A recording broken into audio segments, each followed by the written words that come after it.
present. There is anticipation a 14th member will arrive, so if we want to start with the discussions and then we can go from there, if nobody objects. Excellent. Pledge of allegiance, Mr. Fox. Pledge allegiance to the flag of the United States of America and to the republic for which it stands, one nation, under God, indivisible, with liberty and justice for all. No one knows if you remain standing, please. Kevin Prisbel, an EMS provider, and a young man passed away pretty recently. We'd like to observe a moment of silence in his memory.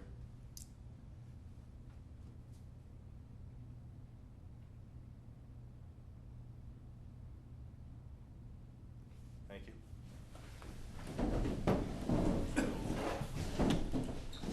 Seeing as we have 14 people in the room, and one of them Scott, I'm going to assume there's no public comment, but we'll open it anyway. Any public comment? No public comment. Moving on. Everybody received the minutes and amendments from our January 18th meeting. We can't approve them right now, so we'll wait and see if we have anybody attend. So, the correspondence report, Mr. Secretary.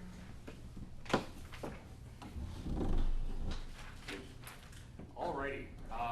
From Body and Soul Transformations, a PAD application. From Law Office Mark Butler, copy of letter sent to Tom Morrison from Orchard Park on expansion of territory. From New York State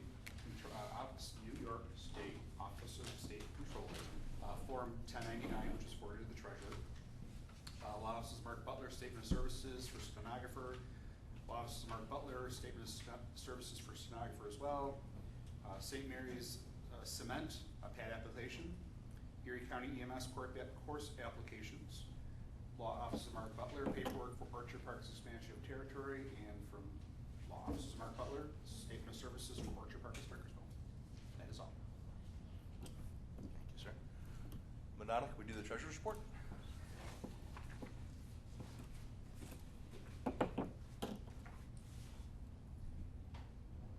If you notice, it's, the remaining budget amount is $10,130.55.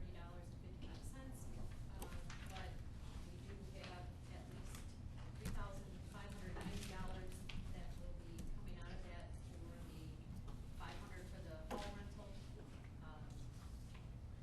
the $2,500 to the stress team, and I do have an invoice for that would be paid ASAP. Last stipend for Chris and our post office box. The remaining $250 will be used. And tonight's meeting expenses, I was trying to figure in, Chris just gave me those amounts. So we do have approximately $6,400 to expend, $6,450 by the end of March. Typically, we utilize some of those monies for the deposit for the annual awards program. Anyone else has any ideas? I think Brian and I had talked about it. I think possibility that it will need to be taken care of also. There's some anticipation to, we're trying to sort it out, but we do owe Mark Butler some additional funds for work that he's done for general counsel related to incorporation and materials like that. So once we get the invoice on that, we don't know what it'll be. If we get our 14th here, we can talk about a motion contingent on receiving an invoice to make payment. But for right now, we have an advisory. So does anybody want to talk about what we can do with the money without us forwarding any vote? Well, if we get to utilize it some way, shape, or form rather than not, as long as allowable to us, I would love to see it used towards training. I think that's something that we can do. I know some years in the past we've actually given it either to UEMS or we've split it up between the two regions. Their ambulance advisory, somebody that could host and take care of some training. But I'd love to see it used towards some additional training. Seminars, sessions. With Eric's arrival, we now have quorum, and if nobody objects, just to handle it very quickly, we'll entertain a motion to accept the previous month's minutes. Estrella, last. On the question? All in favor? Aye. All right. Opposed? Abstaining? Motion passes. Okay. So Cheryl made a great point about using the money for training either through UBMD or funding something else. How does everybody feel with, I would guess, entertaining a couple of motions here. One would be that we can kind of estimate what our legal fees will be and put a dollar on that, or just put a contingent on that. Then when we receive the invoice, we pay the legal monies due. And that with the balance, we would authorize our training committee to put the balance forward for training and education as allowable under Article 30 in our contract. I make that motion. Any available funds left over after we pay necessary expenses to Mark Butler be forwarded for training. I don't know if you want to put a specific place on it. I mean, our program agency does seem to be our training entity that takes care of both Wyoming-Erie. I don't know if you're interested in taking on some additional training. Not to put you on the spot or anything. I mean, we're open to whatever the pleasure of the council is. We would be happy to do whatever it is that we want. Weren't there issues previously with training dollars, with money needed on training? Wasn't that how we got to the whole MOU thing? I thought it had to do with training the expenses for individuals in the town as opposed to us training. We vice were told versa. that we can't do, we have done in the past with training programs that we can't sponsor. We can't sponsor training programs. What kind of things can we use it on? The state never said, but they did come down Council hard on was us. and What is training one is of the not one of them. what is one of the deliverables? So from Tom Bahana, he sent this out as a reference document from the WEREMSCO contract. It says, the WEREMSCO shall expend monies provided through this contract only for activities and items directly related to the fulfillment of this contract and the statutory activities of the WEREMSCO outlined in Article 30. For expenditures not part of ordinary business or involving non-budgeted items, a written request shall be submitted to the department and department authorization given prior to monies being encumbered. So if for some reason we expect that that doesn't fall within the scope of our activities under Article 30, we can submit something to the department and have them approve it prior to the expenditure. My understanding from a few other WEREMSCOs is they've had a lot of success submitting that request and that it has been approved without too much issue. So, By March? what's that? By the end of March? That's why I suggested we authorize our training committee to engage it so that we can process it quickly without convening the entire council. If we as a council want to vote to authorize that committee to do that. What do you believe the dollar amount would be? Something less than 6,400. We need to consider also what amount of a deposit we earmark for what we typically do for the awards. Greg, can you give any indication, I know we're not at the PR and awards part, but any indication what the expense would be for the annual dinner? 2 to 3,000? And what's our deposit usually? 2,000? I think we did for Hidden Valley 2,000 2 years ago. Last year was, I think what we have remaining was 1,300. That's what So since we're dealing with this right now, do we want to start with a motion to expend $2,000 as a deposit for our annual dinner? Is that allowable? I know at one time they discussed the fact that we weren't to eat food here, so. You know what? It's a really fair question, and my answer is I don't know, but Greg's indicating he might.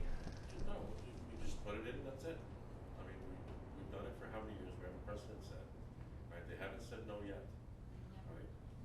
And it's one of the things we have done year after year. We put it in. If they want to sit there and argue and want the money back, they take it out next year. Well, I think the other thing is if they have an issue with it, we can always follow up with a letter requesting that it be an expenditure outside of the normal budget and probably get it approved that way. And I feel the same way about the training funds. We put it towards the agency to put together a training program. We send a letter in to them. If they don't like it, they say no. All right, so I guess what we're looking at right now is a motion that would authorize $2,000 be expended as a deposit for our annual dinner, that the necessary and proper invoiced amount for legal and professional expenses be paid to Mark Butler once we have that invoice, and then any balance due from what we have remaining, less those expenses, would be forwarded through the Training and Ed Committee to either UBMD or another training venture to bring something to the region or to support the EMS conference. For a motion? Yes, And- I'll make it. But you gotta repeat it. Yeah, right?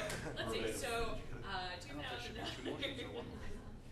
for $2,000 deposits, for the legal dinner. fees to Mark Butler. Okay, reader to let's training. do it this way. Somebody want to move $2,000 for the dinner? So moved. Could we, oh, fine, go ahead. 3 different ones? Okay. No, I think it's at least two motions should be made. One for the dinner, Could you do it minus separate what would be ways? paid to Mark. One for the education dinner, minus what's gonna be paid for Mark. I got a quick text at the end to see if we get a ballpark. Okay. I actually sent, and I don't remember, well, maybe I did. We had an invoice, but there's some other things still outstanding. I just ballpark, so we have, I just mailed something of it down. You probably didn't get it because I forgot tonight was the meeting. I didn't put how much was there for. It's probably in your mailbox when you go home. Well, minus the 2,000 deposit for the dinner, we should have $3,401.03. Why don't we just start with the dinner? We have a motion from JT to put $2,000 deposit for the dinner. Do we have a second? Turner with a second. On the question, selling old cars. all in favor? Aye. Opposed? Abstaining? Motion carries. So then, the second motion would be to pay Mark Butler whatever amount were invoiced for general counsel fees, and that the remaining balance be expended on training through Training and Ed Committee, whatever way appropriate. Who wants that So motion? moved. Okay, Don gets that one, JT with the second. Just trying to speed things On the up. question? Good old days of the fire sale. All in favor? Aye. But there's no Opposed? blackboard involved. Abstaining? Motion carries. Well, Donna, we spent all our money. You got anything else to tell us? We gotta vote on that treasure. Oh, you have one? Motion to accept the treasurer's report? Cheryl? Second. Don? On the question? All in favor? Aye. Opposed? Abstaining? Motion carries. We good? Okay. Medical Advisory Committee, Mr. Gill. No report. Next meeting is March 17th? 16th? Cheryl, can you hang on one second before you sneak out? Because Cheryl has to go, and I have an issue that I think would be helpful and that we're going to have to spend money on eventually. I did, after the executive committee met, had a brief meeting with Kevin Mahoney of Hogan and Willig to retain legal counsel in the resignation of Mark Butler. They did send today a retainer agreement offering basically services of all of Hogan Willig. The only potential conflict is they do have an attorney representing Ambulance Western New York, where we might have to use somebody else there, but they're not positive. Rates quoted are for partners $285 per hour, which is $45 less than we were paying to Mark. For non-designated associate attorneys, $200 an hour, which Mark didn't have, so that isn't part of it. And then for clerks, paralegals, and assistants, $100 an hour, which is $15 per hour more than Mark was offering for his paraprofessionals. If nobody objects, there's not a whole lot of counsel out there, and certainly can have any discussion, but I would like to, on behalf of the council, sign the retainer agreement and have us engage legal counsel so we can do our business. Did you solicit anybody else? I did not. I had the conversation with Hogan Willig and did not look to any other firms. Is it required? Are we required to? I don't know. Municipal law 104 says that this is a professional service and you really Okay. do need to kind of code it out. But if your base of what you have is so small, because it's really such a specialized thing, I would suggest that you make sure in the minutes that you put out feelers to anybody that has that skill, that is EMS-based legal counsel. Okay. And the one that you had in place is no longer available. This is the only one that you could find. At least you've kind of sort of done due diligence. But Okay. since it's state money, they're after you for looking at, you did bids and all that kind of stuff. Okay, how about this? Can we have, actually, the executive committee, when it meets next month, can adopt that if necessary, because there is no retainer fee. so there's no money spent, so. Okay, does anybody know of any other EMS attorneys that we can contact? And there's Brad Pinsky, he's the only other one I know of. Does anybody know of any? I've been firefighter news for a while. Okay. Firefighter news? Do you know how to do that? Do you know how to do that? Okay. We'll figure it out. Thank you. Would you want a motion to let the executive committee decide on the best legal counsel available based on your evaluations? Sure. Second. Motion. Got her. Who got who? I know Cheryl moved. Doesn't matter, Okay. Mastrella? because I gotta leave in 5 minutes. Other too. question? 10 minutes. I'm trying to get through as many motions. In favor? Aye. Opposed? Abstained? Cool. New York State Council, other than informing all of us you're officially appointed. Congratulations. Don't go into May, but today asked for to go out of order. Yeah. So we're gonna need the vote, right? What's that? We're gonna need the vote, Cheryl left. We no longer have quorum. so we can't approve the LSFR. Right. That's, Do we want to go chase Cheryl down?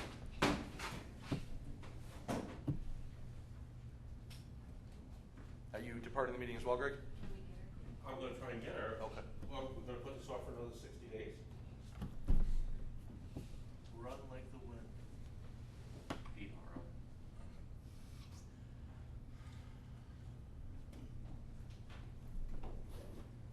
Should we consider maybe next year not doing one at spring break time? Is that why a lot of people aren't here? No, we have a conflict tonight with Catholic Health doing a CME session in Wyoming County, which I believe ate up, I don't think 9 of our Wyoming County participants Oh, are. that neural. Well, no, some of your Wyoming County participants that are scheduled for it are. I was saying, I thought nine of Yeah, them. look at the dedication, boss. You might still be able to make it though. You're important.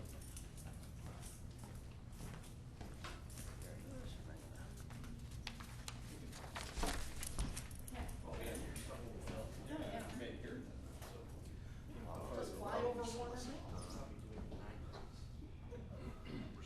yeah, get the top of the board, get the propulsion. Yeah, I will, otherwise I'll run you over. Well, I crunched a little niece on somebody's card. What's your dress fast? There was like a one over here, there is a jiggle jack there somewhere. Is it, because she was here at the beginning, she was joined by phone conference for a vote? I mean, is that legal, legitimate? No? I think the phone conference and open meeting law would get us in trouble. Be visual. Did you, because we were waiting on the REMAC approval anyway, did you get, were you able to contact them with the REMAC documents? Yes. Are they submitting those or what's their? They are not doing CPAP. Okay. They'll file their to clear. I've gotten the assumption of liability.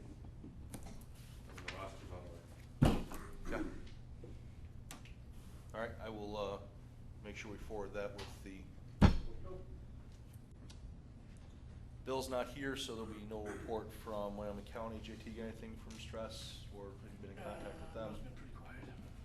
Yeah, there's no stress in Western New York. That's good to hear. Committee reports, Tony's not here. Article 30? Nothing? Not here. Right? Ann is not here for membership. Systems, Mark Sapanic is the new chair. We met last week Monday just to give everybody a quick report on that. I emailed the minutes to Chris, so he has those and we'll include them, right? Do I send those out, or is that just for your committee? Just for the committee, but they can go out, I guess. Fair. So Mark was elected as our chair.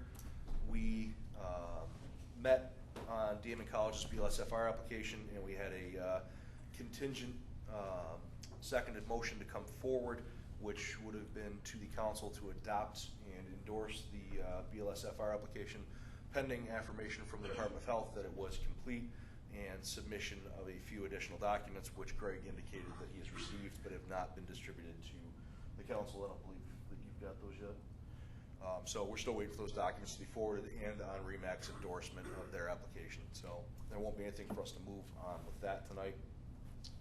There was a reasonably lengthy discussion at the Systems Committee meeting about some of the Article 30 applications, CON actions, expansions of territory, and how to handle them. And the Bureau has encouraged us and is very willing to help us to adopt some policies that will make the processes much cleaner and easier, that we can clarify beyond what is currently in Article 30, what the definition of need is and how we assess that and offer guidance to the applicants. So the committee is going to take that as an issue and start working forward on policies and procedures relative to those issues. And if anybody wants to participate, those will be the agenda items for upcoming Systems Committee meetings. You're certainly welcome to attend and participate there. We are still looking for another participant on the committee from Wyoming County. So if the two committee representatives who are sitting here want something else to do, we could use some help there. Training Ed? Oh, sorry, Brian. Before we move on from systems, Is that a call or a timing thing? Big one. No, it's gonna be hard because Holland went off at the same time. I heard your phone. hopefully they have a form. I'll be gone. Just, I can understand Greg's frustration. Damon wants an answer and so forth. I really can't hear you. I'm sorry. Oh wait, how many times is it cycled? 24. I was about to say, there's got to be a trivia question here. What's that? Endless. Until they get enough people to answer the call. Do you want to speak really loud, Don? That would be. Sure. I can understand Greg's frustration because I believe Damon's going to want, obviously, some sort of answer as they want to move forward. Maybe in your other role you understand what their intentions are and so forth. I'm assuming 60 days may be an issue for them. It's important to note that the BLSFR application does not hinder operations. They are permitted to operate and engage in service now. It's not regulated by statute or by the Bureau. The application is to obtain a health department number, which will allow them to obtain reimbursement for training. Right, but our next meeting is until May, so that may cause them an issue if they were to try to enter into the class that may start sometime between now and then, yes? Maybe. So may I offer a suggestion, just as, can we do a doodle poll and find a date that's a special meeting between now and then? We could have a special meeting, absolutely. I understand it's not governed by 0606, so there's no specific timeline, but I think, obviously we have a challenge this evening, and I hate to say that we have another meeting, but, Yeah, we could absolutely have a special meeting. I'll bring a 30-pack and I'll take that. Strike that from there. Everybody else wants. Exactly. But Doodle, I don't know if you're familiar with Doodle, but I use it all the time. Doodle poll, something like that, and find a date that's reasonable for enough members. That way you have commitment that there's How about if 14 members. I'll take that to The Mark, chair. Mark, and let him handle it. If we'll talk to Mark about that. Do you need a motion on that, or are you comfortable with that or the way it is? You can move, but we can't vote. Oh, good point. Okay. If you'd like to move, though, by all means. Your JT, move over. Okay, we'll take that. But it was a good and productive meeting, and just want everybody to know where we were there. Training Ed, sir. Got course applications. That's about it. Okay. Bylaws, JT? I apologize for not making the January meeting. I had another conflict. Bylaw committee is going to be getting together soon. I don't have a date yet. And going to be looking at the bylaws, hopefully adding some new people and restructuring a little bit.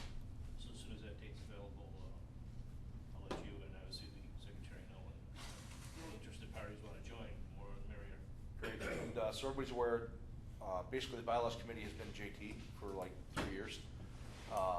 Tom Maxine has agreed to serve on the Bylaws Committee, and Lanny Brandon from Wyoming County agreed to serve on the Bylaws Committee, which gives us not only separation of counties, but 2 attorneys to assist us in the process as volunteers, which getting a lawyer to volunteer is, I'm sure, an easy task.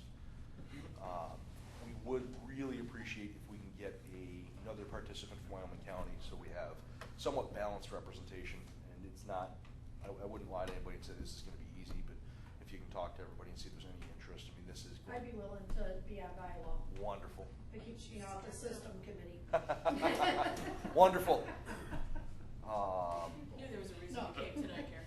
I already have my own committee, I need to do something Carol, eventually. That's great. All right, so, and we don't need a vote on that. I can just appoint you, so you're appointed. Thank you so very much. So there's your committee, sir, and me, I'm on it too, so, whenever we can get started. I will email everybody to a package of 5 or 6 sample bylaws from other committees around the state that I was able to collect, so we can take a look at those and get started. Which is great. Anything for bylaws? Great. Awards, Greg has departed, but we obviously moved to make our deposit, so that's good. We have to find some place to have it. I don't know if he knows where to have it. I will ask. That's the only thing. I don't know if usually someone from Wyoming County has to find where they do it at. Usually someone from Wyoming County helps with that aspect. Okay. But I don't know. I'll ask, assuming that the awards PR committee is heading that up, I'll make sure that they are, and we'll go from there. Operations review. No report. Okay. Program Agency Steering Committee, Tony is not here. No report forwarded? Okay. For the Executive Committee, if we can add that for future minutes, forgot to get that to you. The Executive Committee met on February 1st. We had what I thought was a pretty good meeting. Some lengthy discussion about some of the issues that we need to address. We need to clean up a few things in terms of our elected members of the council. The board of directors, there's been some confusion about who the directors are and when.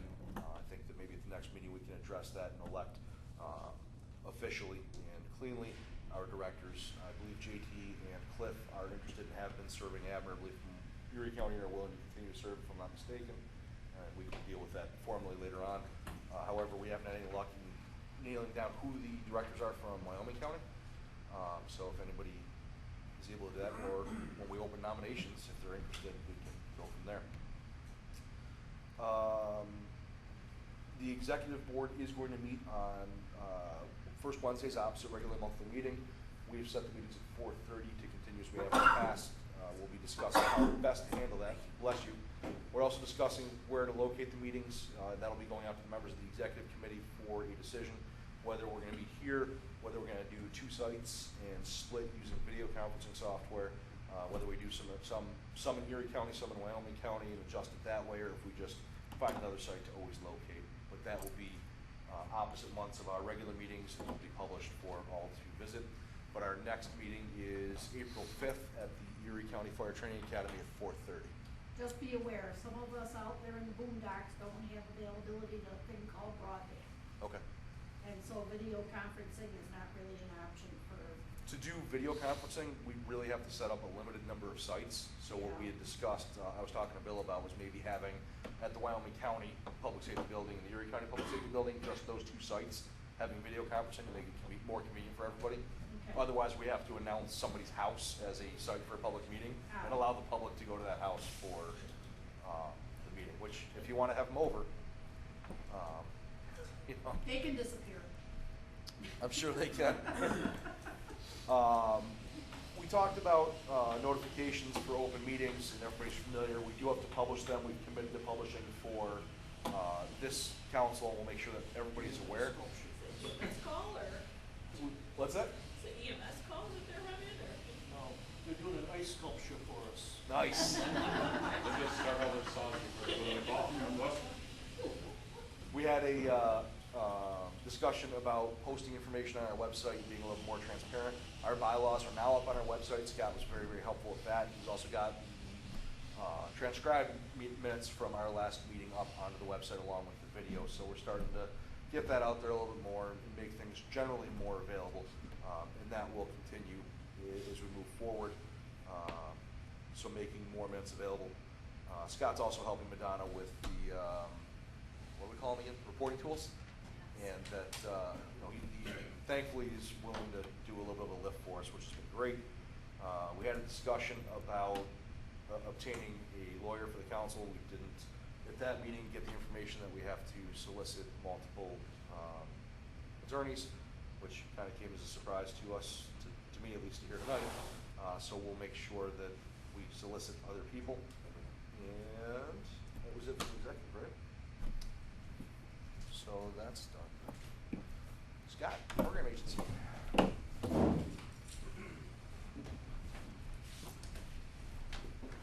Just a reminder that the Greater Buffalo EMS Conference is coming up on Friday, April 21st and Saturday, the 22nd.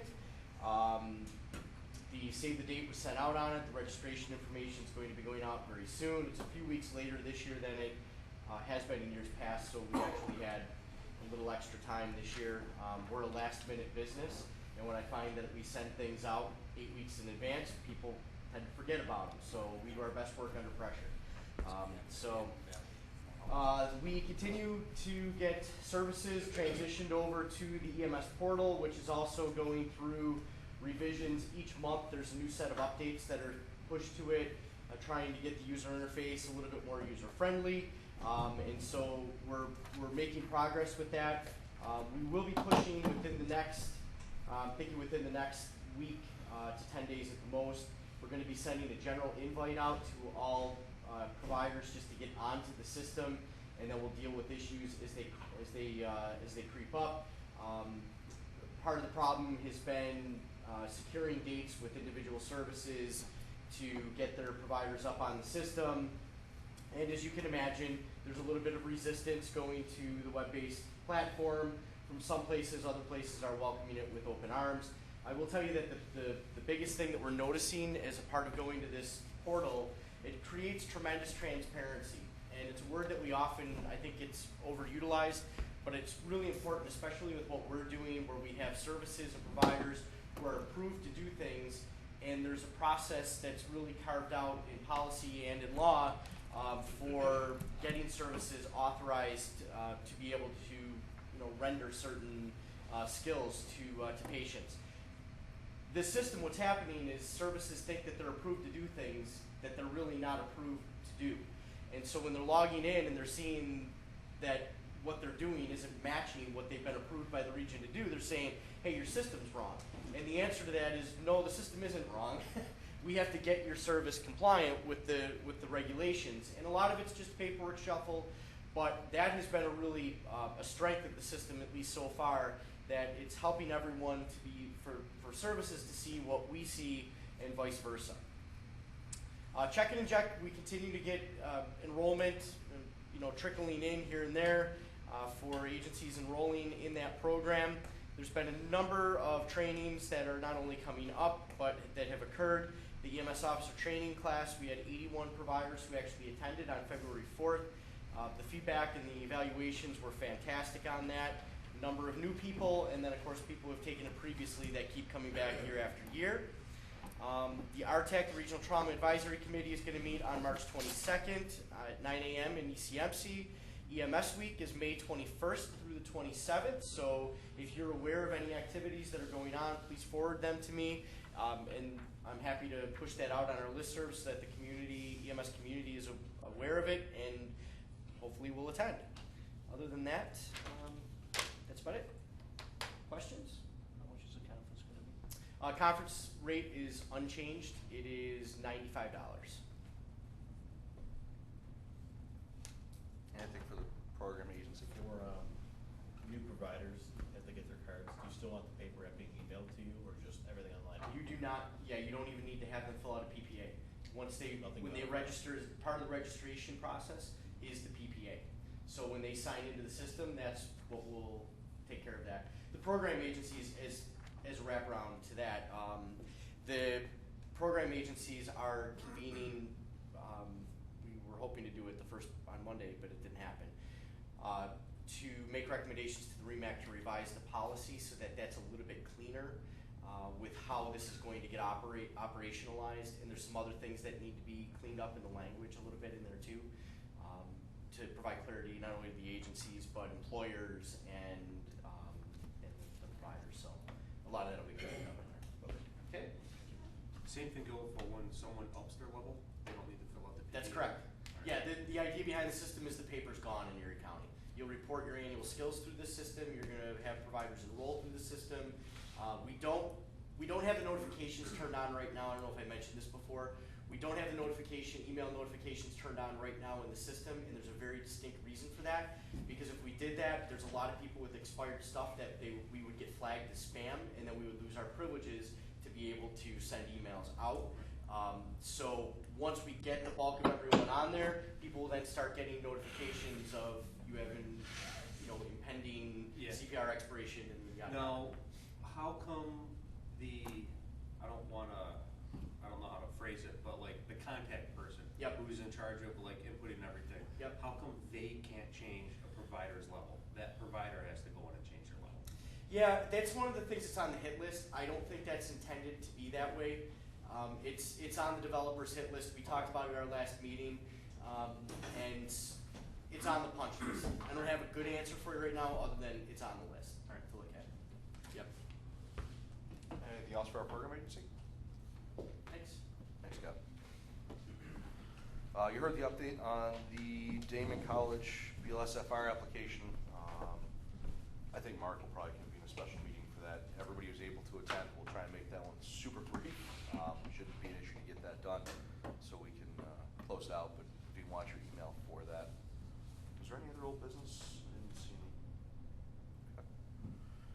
I'll do that. As far as the policies and procedures of the council go, we've been searching pretty much high and low to try and find any, and simply we have our bylaws, we have our fee schedule, and we have the procedures attached to the bylaws, and there have been no others. Although we can't move tonight, there's been discussion that there are policies and procedures floating around somewhere that maybe were referred to or not. Absent having those, I think it'll be appropriate for us to, at our subsequent meeting, move to basically nullify all previous policies that are not those things, so we're not saddled with something with which we weren't compliant into the future. But also to start creating, I think, better policy and procedure for process issues, especially for the committee chairs, creating some better process, for things like intake and membership, what we're receiving, how we're vetting candidates, what we're doing. The systems committee is already addressing that, how we receive applications, how we prepare the applications and respond to it. And other chairs, consider the process of how we deal with anything, finding a way to document so that your successor has some good guidance and process issues. Basically, just to clean everything up, eliminating anything that might be hanging out there that somebody could turn up from the mid-90s and say, hey, here's policy, and we don't know about it and didn't adhere to it, would be, I think, helpful. So if you guys just want to consider that as we leave here tonight, seeing as we haven't been able to find, produce, or generate anything, that adopting a formal resolution to not have anything and then creating things going forward is in our best interest. Although I see Madonna shuffling papers like there might be policies in the back. In working on this reporting tool, I think they ask about certain policies that we have in place, and that we have to produce them if asked. We didn't have to submit them. But I did go back, and I believe Chris sent something out, it looks like March 5th of 2015. Attached are the executive policies that were introduced at last night's meeting. Please look them over, and if you have any questions or clarification, please let me know. This speaks to fiscal internal controls policy. I thought there were some others. I remember doing that. We had to do that. So we do have some There were a few policies. others, but I can find them. If we can find those and get those into a folder, that'd be great. When did it come out? Pardon? When did that come out? It's dated March 5th, 2015. It speaks to anti-nepotism policy, conflict of interest, diversity, fiscal, internal controls, and staff code of conduct. That would be great, and if we could review those and post them to our website and make them available to all members, I can find it and forward the email. that'd be wonderful. Thank you. If anybody else is aware of anything similar and able to produce that, that would be, good. Yeah, in the past, we never had to do that, and as you can see from the procedures that are with the bylaws, because we incorporated into them, even some of the stuff under procedures is redundant, because it says so, what, some of them is already referenced in the bylaws, so up until the last couple of years years, we've never really had to tackle it. But I think we need to, obviously. Yeah, we can clean some of that up. Anybody have anything else on that? Any information related to policies and procedures or things that are out there, especially looking to some of our longer tenured council members who have stuff or might have stuff? Okay. So we'll try and compile that, distribute it to everybody, make sure that we're all on the same page, nothing else surfaces, and then we can at our next meeting move to clean everything up. Had a very good conference call with Dan Clayton and Dana Jonas from Bureau of EMS. Looking forward to subsequent conference calls with them. Dana suggested that we should have one in the near future to discuss conflicts policy, especially as it relates to members voting on CON issues. And he has some stuff he's going to forward. So we'll be having a subsequent conference call to discuss that and certainly bring all that information forward to the systems committee and the council members as far as policy and procedure goes. But they were more than a little bit helpful and pretty excited to try and help us clean up any outstanding issues that we have and get on our feet as a well-organized, transparent, and smooth operating council. So if anybody wants to have more information about that, or you're interested in participating in a conference call, or there's information that you want obtained from the Bureau, please let me know. We'll get that together. I will share dates and times of conference calls as those get scheduled. Nothing's currently scheduled. And anybody's welcome to hop on the call or come meet me and we can sit on the call together, whatever works for you. But if there's information that you want that you think is out there, the Bureau can answer, shoot me an email and we'll get that together. Then the last thing I had was, and tonight was a wonderful illustration, was just a discussion in general about participation. I know that especially the faces in this room are, you commit, you give up your time, you're here, and certainly it's appreciated. We have some membership issues where I think there are some members on our roster that maybe are here once a year, and that's an issue as well. And basically our bylaws do two things. One is for excused absences, it basically vests the authority to excuse an absence in the chair without any direction. So there's no standard of this qualifies as an excused absence, this doesn't qualify. And historically the approach has just been the people email Chris and say, hey, I'm not going to be there, and okay, they're not there. And there's really not any question or issues addressed. I think that one of the things that will be a subject of the April 5th meeting for the executive committee will be participation, will be absenteeism and how we approach it. And, I'm working on and will propose for discussion at the executive committee a policy that really guides that more than just the discretion of the chair. Something for the executive committee to create a standard for what would be an authorized absence, and then a maximum. I think that the thing that's appropriate to suggest is that we have a number of excused absences. The number I'm working with right now is 2, but it's certainly discussion for the committee. But that once there are 2 absences, excused or otherwise, in a year, that the member would be invited to an executive committee meeting to have a conversation with the executive committee and offer a plan of correction to prevent such absence in the future. Obviously, we know it's pretty important to get the people in the room that are members of this council to have the discussions to promote the mission of the council and move us forward. Was looking for a little bit of a conversation on that tonight, and anybody who has any ideas certainly propose them. But what generally is everybody's perspective and thoughts on participation? It's kind of disheartening after being with this council for so long. When we used to be in the old building here, you had standing room only sometimes. You had waiting lists to be on this committee. And it's just, over the last several years, it's just, I don't know if the lack of interest or they just want to have their name because they're associated with the council. But unfortunately, the lack of participation, the lack of attendance it's like the old graph where it's going downhill. I'm at a loss to figure out how to generate participation, how to generate new ideas, and how to generate some enthusiasm. But it's not the council I first joined. It's sad. I think Chris had a little, I don't know if you want to share the frustration you shared earlier. People emailing me back. Wrong people to tell it to. You all emailed me back that you were coming, but many people don't. They have currently, for today's meeting, 1, 2, 3, 4,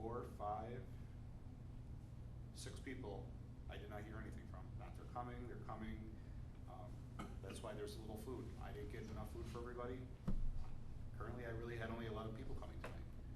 So that there needs to be some communication with us so I can say, hey, you're not coming, you're coming, so we have an idea. Are we, what are we running with tonight? So I usually don't send emails selling you Girl Scout cookies, so just saying. So, huh? No. You start now, you're late.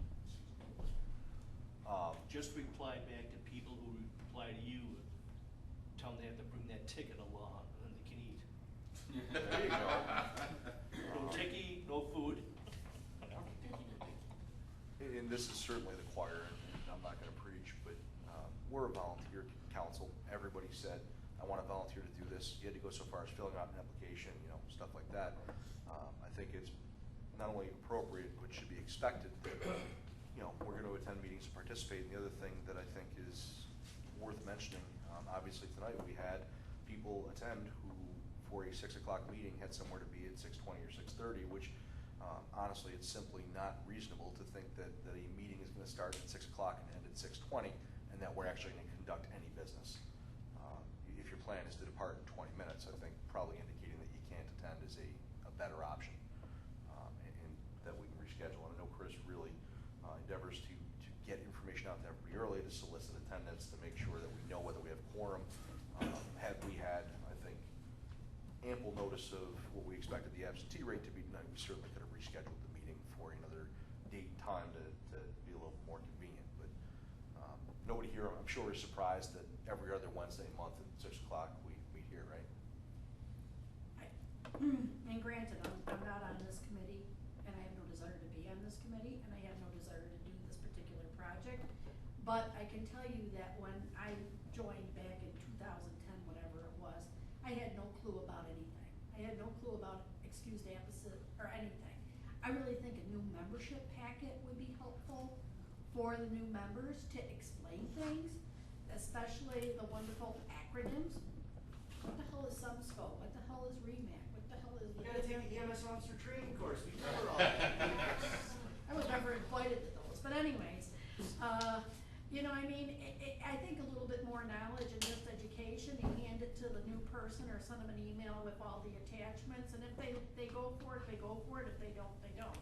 You can always lead a horse to water, you just can't, make them drink, that's anything.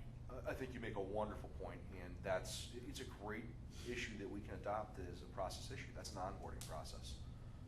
There should be no reason that a new member is not handed bylaws, policies, procedures, right? Well, it's all on our website, but here's everything. Here's the minutes from the previous 6 meetings. Review them so you know what we've done the last 6 meetings and where we are. Here's your expectations. By the way, I should mention to everybody, that a regular member, in order to participate, has to do 2 things. One is attend meetings, the other is participate on a committee. So if any of you regular members aren't currently on a committee, then come see me and tell me what you're interested in. Requirements for participation there and how it works. I think you're right, we don't do a great job of onboarding, and we can do better. And I think that, JT, are you on the membership committee? Are you on the membership committee? Used to be. You used to be? And we used to do that. In fact, the council had spent money on a nice little loose leaf notebook. It was a case kind of, it was a zipper case, but it was the loose leaf. When we had exactly that in there, we had the bylaws, and again, we weren't really big on policies and procedures at that time because we weren't required to do it, which we are now. We had the minutes in there, and at that time, the membership committee would sit you down and say, Like that? it was like that, only it had. Bigger, it had a handle. Yeah, it had 2 handles on it. It was similar to this, and it was, I want one. we don't have them anymore. And quite frankly, I think that justified via the financial expenditure of the state money is for the for the members to participate. Because, for me, short time that I've been here, I've got stuff stuffed in this one and stuff in this one, and trying to scan it, PDF it so I can have it on the computer. And I can go get them from Office Max so we can start making them up. Well, and again, back then too, we had, and, Ann does a good job on membership, so I'm not, by no means am I slamming her at all. Right. But again, on her committee too, there were more people that are interested that wanted to be part of it, so we used to bring, and again, at that time, we had a waiting list. So you would bring candidates in, say Don was real interested, he we had an opening, we would bring it in, even when beforehand, we would bring him in with the application, get to know him, ask him questions. I said this to the executive board. I said, you know, why do you want to be on this committee? What is your vision of it? What do you think the committee does? What can you do for the committee? And it wasn't a long process, but we sat and we talked for a while. And then the committee brought back the recommendation to the body, went down, it was up for a vote, he came the next meeting, he was up for a vote, we would send him out, just like I'm sure in some of the fire companies that you guys and girls are in that we do. You would send them out, the membership committee would give just a brief report, you know, met with them, spoke with them, seems like a good candidate, can offer some stuff, and then run them in. So I mean, we used to do that, but again, you don't have the interest of the participation, so you got one, possibly two people doing it, and it's just. Well, we currently do. That's true. That's extremely true. Like I said, I'm certainly, I don't mean slamming Ann, she's got it, she's pretty much 5 years old, doing stuff, so. Well, It takes a toll on her. we are fully populated right now, and we have 2 member applications pending, so we have a waiting list. I don't think that it at all is inappropriate of us to reach out, especially through Scott, to all of the agencies in Western New York, telling them who we are, what we do, seeing other people who are interested, do they want to get involved, and talking about it. And, you know, you've said a number of times, JT, that you're happy to continue to serve, but that where's the new blood? Where's the next generation? Where are the people that are going to do this after you've retired and done whatever you're going to do in retirement? It's a fair question. To be quite frank, I mean, there is a lot of agencies that can't spell Wyoming-Erie Regional EMS Council because they have no idea what it means. I mean, they have no idea what this is, what's the purpose, how to find it on the web, anything, who's that, who are they? Isn't that the doctors that meet every couple months? And that's really the questions that I get from our constituents per se. Just in my normal business day. I think that it's a great thing that I'm confident that the membership committee can take up and start to address. My hope is that shortly we'll have engaged a new attorney, be able to use that attorney to complete our incorporation and our not-for-profit status, and then we can take advantage of that to avail ourselves of all the free technology that's out there, to have council email addresses, to have a single location where you can get all of this information that we're talking about, in addition to printing and distributing. So I think it'll help us a little bit. But as we talk about participation, if you all would be so kind as to talk to your peers and friends on the council and have the discussion about what are you doing? You volunteered to be there. Being there is what you have to do. And all of us have taken on this burden freely and willingly. And I don't know if there's any benefit to any of us as individuals for doing it, but we have to do it because we volunteered for it. Just, if I could, a friendly thought. I think a lot of what the council does tends to be reactive in nature. And part of that, I think, is just because it is a voluntary committee and you're trying to get enough bodies and enough participation to do the things that are, being flung your way. But I think as regional EMS council, there's a lot of things that can be done in a proactive manner. And there's a lot of, there's very clear charges in Article 30 for regional councils specific to core sponsors, specific to mutual aid agreements, and all those things that are, all EMS operation falls on the regional EMS council. I mean, when's the last time we got a report from a core sponsor here? But we all say that we don't have enough training, or that we don't have enough access to it, or there's gripes with this or gripes with that, but yet we don't hear back from core sponsors in terms of enrollment, attrition, what the plan is moving forward. We do the training plan every year. You have to submit that. These are all things that if you have people who are kind of all hands on deck thing, and everybody's participating in the committees, and we talked about this at the steering committee at the last time. That's our part of our agreement is to work with you and to provide these support things. So your participation is fantastic, but if there's legwork that needs to be done, we're happy to do that. And you don't need to feel like you have to be doing that. That's a part of our relationship with you. So but we have to be included in those things, and so that's another piece that we have to talk. And we talked about it at the steering committee, but there's a lot of things this council can be doing. There are other regional councils, Wyoming has a very active regional EMS council. Their system is very different than Wyoming-Erie, but And much nonetheless. better, we're constantly told. What's that? And much better, we're constantly told. Just ask them, they'll tell you. But, you know, it's, you know, but just food for thought, you know, like this, we have a relationship and we're there to support you guys. Your participation is what your time commitment, but, you know, a lot of legwork we're happy to do for you. And if that helps make the council better, that's the point of having a relationship. And actually, we had a lengthy conversation about that. Not trying to be hard asses, but we felt that the sponsors or the course individuals that are holding the courses need some accountability, need some feedback to us. If we're just stamping that, yeah, they can have the course, what kind of feedback are we getting? We're not. So I think they have a responsibility rather than just hands out and say, yeah, we want to do this, we want to do that. There needs to be some accountability. We can ask for that. Pardon? I think we can ask for that, and I think they'll deliver it. I don't think it's out of order either. I don't think it's. I think it's important to note too, if you take a look at the current landscape in terms of regulatory change, in terms of healthcare compliance, in terms of legislation, if you guys are paying attention to what's going on with the governor's office, and he's basically impaneling a group to take a look at Article 28 and deal with healthcare issues. I can't imagine that Article 30 is too far from appearing on that group's radar.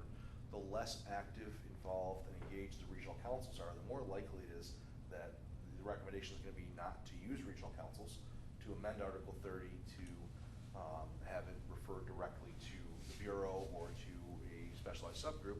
And the reality is then our governance doesn't become local. It's not the people in the community serving the community, working with the community. We're getting direction from somewhere else. And if we're looking for a purpose and reason to volunteer our time and do that, it's that investment in the community. It's the protection of our community's interests in being able to govern locally rather than being directed from on far. And, something that is, you know, important for us all to consider.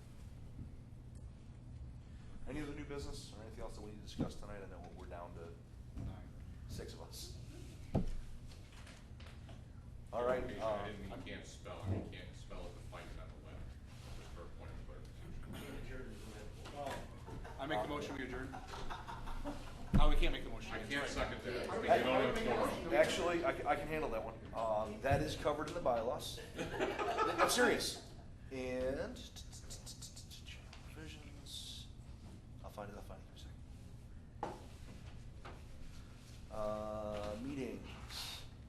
In the absence of a quorum at the opening of any meeting of members, such meeting may be adjourned by a majority vote of voting members voting on the motion to adjourn. So we can vote to adjourn absent quorum. Second. Any opposed?